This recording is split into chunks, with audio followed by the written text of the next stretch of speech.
오브타이! 오늘은 국토부 실거래가가 들어오지 않는 일요일이라 특집을 편성해보았습니다. 지난주에 이어 요즘 가장 큰 이슈인 미등기 실태를 조사해보았는데요.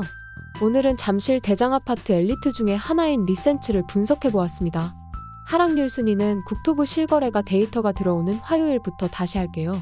먼저 조사 방법에 대해서 다시 한번 소개드리겠습니다. 집을 사면 최초 계약 후 보통 3개월 이내에 잔금을 치는데요. 이와 별개로 실거래가 신고를 계약일자로부터 1개월 이내로 해야 합니다. 따라서 계약일자와 실거래가 신고는 적게는 수일, 많게는 3에서 4주 정도 차이가 나는데요. 즉, 실거래가 신고일 기준으로 보면 보통 2개월 남짓 일자가 경과하면 등기를 칩니다. 그런데 저희는 좀 더 보수적으로 기준을 잡았는데요. 실거래가 신고일 기준으로 3개월의 기간을 둬서 최대한 많은 건수를 포함시키려고 했습니다. 즉 계약일 기준으로 보면 최대 4개월 만에 등기치는 경우까지 포함시킨 거죠. 물론 빨리 등기치는 사람은 2주 안에도 합니다. 자, 그럼 리센츠 사례를 보겠습니다. 먼저 실거래가 신고일자는 2월 1일부터 4월 17일까지로 했습니다. 가격 상승이 2월부터 본격적으로 시작되었고 거래도 이때부터 많이 터졌기 때문입니다. 그리고 4월 17일까지 한 이유는 오늘이 7월 16일이기에 보통 3개월 안에 등기치는 걸 감안해서 합리적으로 3개월 전인 4월 17일에 실거래 등록한 건까지 등기 여부를 조사하겠다는 뜻입니다. 즉, 4월 17일 이후에 실거래 등록된 거래는 아직 3개월이 안 되었기에 좀 더 기다려야 바람직한 분석이 될 수 있습니다. 그리고 실제로 이후 등록된 실거래가는 대부분 미등기 상태입니다. 자, 그럼 결과를 살펴볼까요?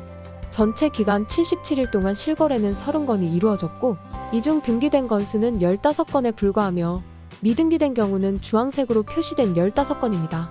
따라서 최종 미등기율은 반토막인 50%입니다. 표의 원인일자, 등기일자가 표시된 거래가 등기까지 된 경우이고 없는 경우는 미등기입니다. 재미있는 건 저가 거래일수록 등기를 빨리 치고 적극적으로 등기하는 반면 고가 거래는 등기를 느리게 할 뿐만 아니라 안 하는 경우도 많다는 것입니다.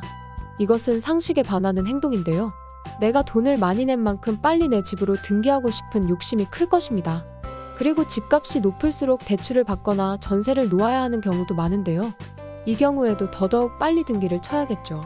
그런데 아이러니하게도 고가일수록 등기를 늦게 치거나 아예 안 치는 경우가 많습니다. 네, 그렇습니다. 바로 가격 띄우기용 허위 자전거래이죠. 5, 6, 7월 거래를 말하는 게 아닙니다. 2, 3, 4월 거래를 말씀드리는 겁니다. 이들 거래 중 무려 절반이나 미등기 거래고 이 중 상당수가 허위 거래입니다. 다른 곳도 아니는 대한민국 부동산 태풍의 눈인 엘리트에서 대놓고 허위 거래를 한 거죠. 잠실 엘리트 가격 폭등한다고 올해 2월부터 언론에서 엄청 띄웠는데요.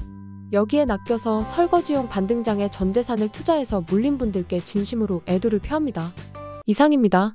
구독과 알람 설정으로 가장 빠른 부동산 뉴스와 시세를 매일 받아보세요. 그럼 오늘도 오붓한 하루 되세요.